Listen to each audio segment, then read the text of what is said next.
It's the Health in the Real World podcast. It's time to start the show with Chris Janke as your host. Here to give you everything that you need when it comes to fitness strategies. We keep it simple and easy. It's your roadmap to get healthy. You don't need equipment and you don't need a gym.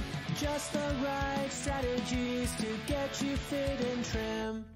Health in the Real World podcast. We are here today with Michael Diaz. Michael, how's it going? Doing good, man. How about you? I'm doing great.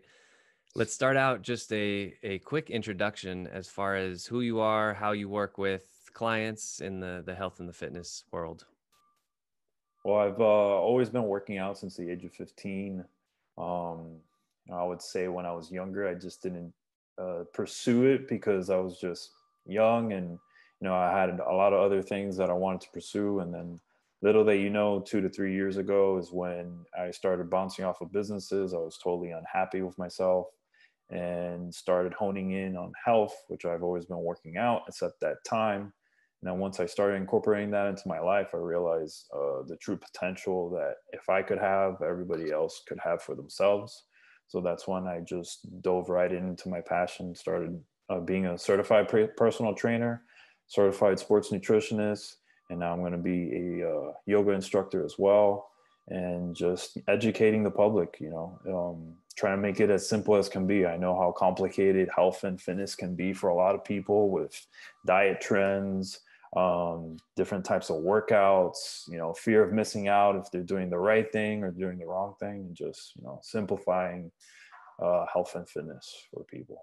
My niche is busy parents, because busy parents they don't get enough credit for how much they're juggling. And I believe a personal trainer could definitely help them out, keep them accountable and make life easier. That's a great segue. You talked about how complicated everything is and how much there's to juggle. So let's simplify a little bit. So what would you say is the one or maybe even two most important things that somebody needs to do? Let's say they're not healthy at all. What's step one? What's step two? Step one is just knowing they are good enough. They're good enough to understand that their health is the biggest asset, and just knowing that and accepting that, no matter how bad or how good it is, that could give you an understanding of what you're capable of. And then once you're committed and you're capable of, honing in on your health and being self-aware of what you can do and not what you cannot do, being consistent, say the least, that's when I believe people could unlock their full potential to the best. Yeah, absolutely. So starting with mindset, really making sure that you're clear that, even if this is a long journey, you've got this, you have everything inside of you. There's no difference between somebody who's watching now and you or me. It's just, and this is what I tell people, there's no secrets to fitness. Like 99% of the people out there know exactly what to do. It's just, they don't do it, or they haven't been doing it long enough. And I can really relate to what you say. I started working out really when I was like 5 years old. I was playing soccer and baseball, but lifting weights and being more strategic with it when I was about 14.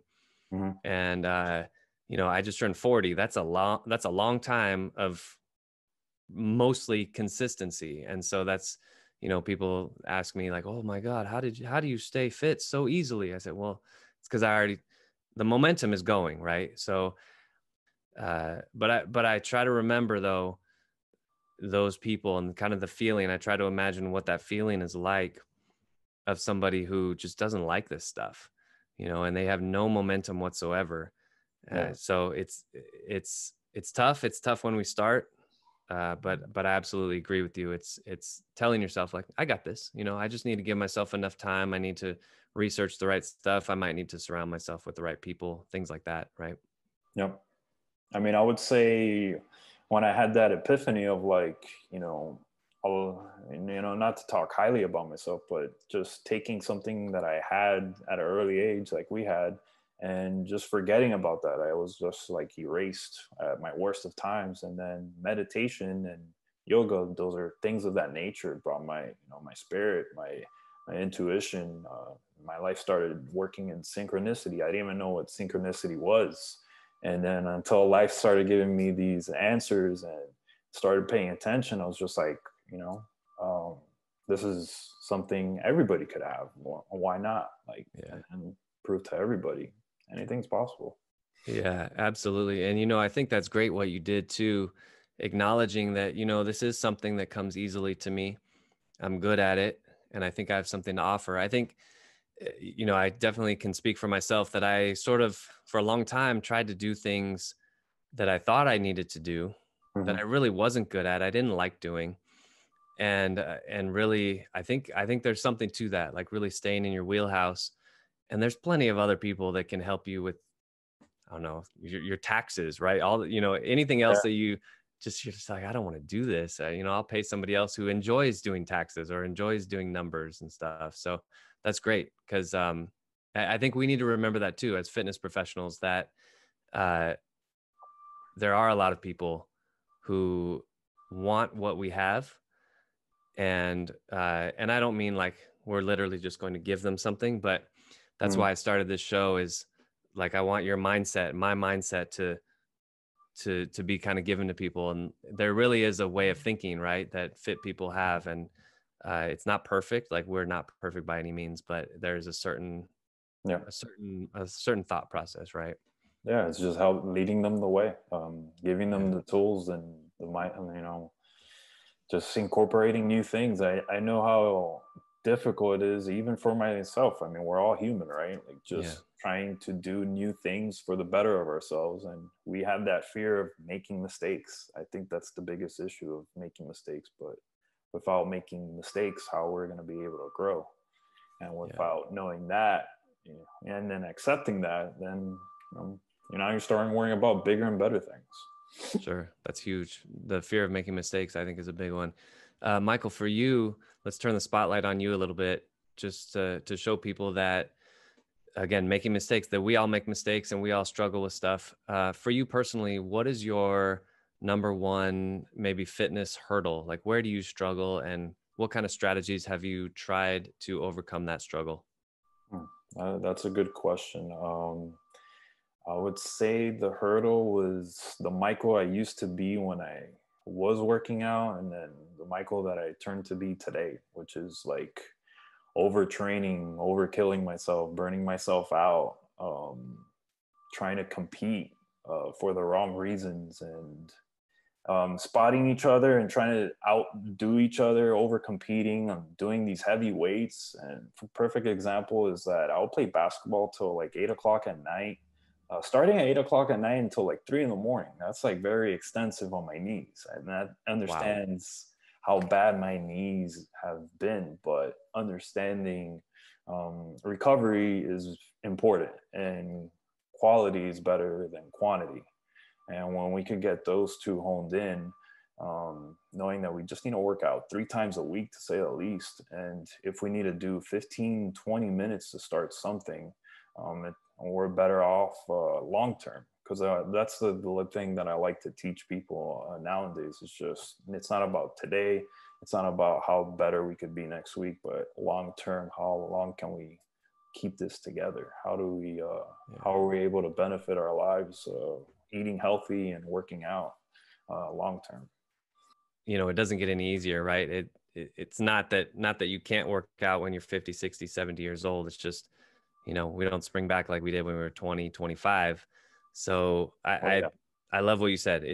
We're in it for the long term. What I like saying is, you're working out for your 80th birthday. Like, how are you going to be on your 80th birthday? Let's start that now, and let's gradually ramp it up. So, Michael, I want to close out, and we're going to go really big picture. And let's imagine that you were hired by a university to give a keynote speech, or like the graduation speech. So you're talking to 21, 22-year-olds, motivational speech about life in general. Interesting. I'll be talking about the basic steps of, just for whatever they want to pursue in life. They need to start with creating a habit.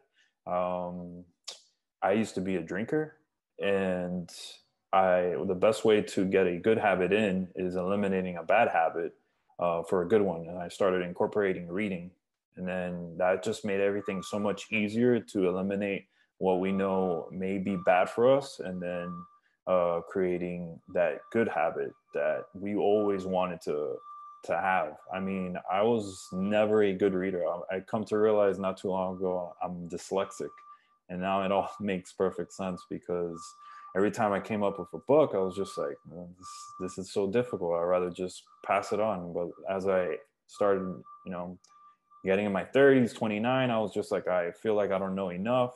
So I just started incorporating reading. But I would say, 10 minutes a day, 15 minutes a day. Same thing with, working out and in general. It's just creating a good habit for ourselves. Cool. Michael Diaz. Michael, tell us how to get a hold of you. Website, social media, if somebody wants to chat with you. They can reach me on Instagram, Michael Diaz Coaching. I also have another one. It's Real World Wellness _ I have a website launch going in December 1st. It's rwwfitness.com. I'll be talking about topics like we discussed today on articles, giving people something they could be educated about. And those are where I'm mostly active on Instagram, Michael Diaz Coaching. Nice. Well, Michael, thank you so much. I really do appreciate you joining me today. No problem. Thank you for having me. Thanks for listening to the Health in the Real World Show. Make sure to like and subscribe and comment down below. Visit mycorebalance.com to learn more.